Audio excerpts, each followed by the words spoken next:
As designers, we are constantly navigating between opening up and narrowing down the possible alternatives to our final design. This is what's called divergent and convergent thinking, and you can use it to think more consciously about your Larp design process. Opening up or divergent thinking is when we generate new ideas by exploring many possible solutions. It often involves a lot of creative thinking and activities such as brainstorming, mind mapping, or researching new possibilities. Narrowing down or convergent thinking is when we are selecting alternatives and get closer to our final design. Activities that get us closer to a decision could be stuff like playtesting, having a critical discussion about our ideas, or excluding possibilities because of practical circumstances. Let me give you an example. You and I have had an idea. We want to make a new Larp about a Knights tournament. We are looking for a location and we want to create a list of requirements for the location. However, because we are early in the process, we decide to first open up with a brainstorm. What kind of locations should we be looking for? We do the brainstorm, and after a while, we have a long list of things we want from a location. But maybe there's a little bit too many ideas on this list.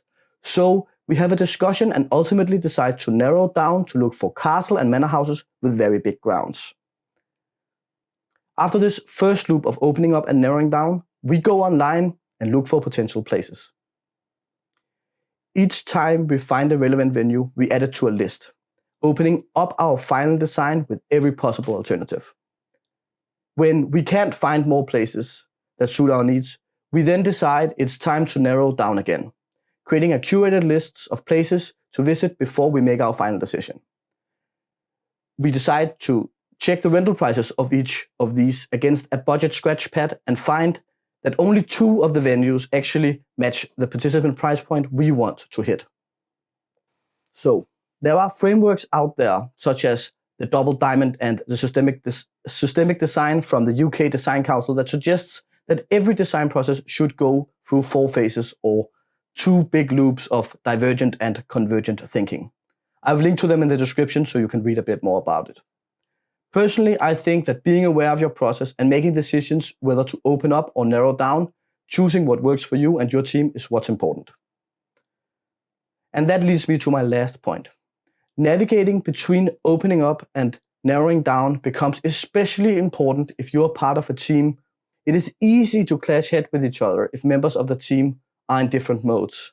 Let's say that all I want to do is generate new ideas, but you want to move forward and make decisions. You will end up being frustrated with me because you think we are getting nothing done. And I'll be sad or maybe even angry because all you do is shut down my brilliant ideas. So when working in a team, be vocal and align about where you are in the process. That's it. If you like this video, please consider supporting the channel by subscribing and sharing it with your Larp friends. Stay safe.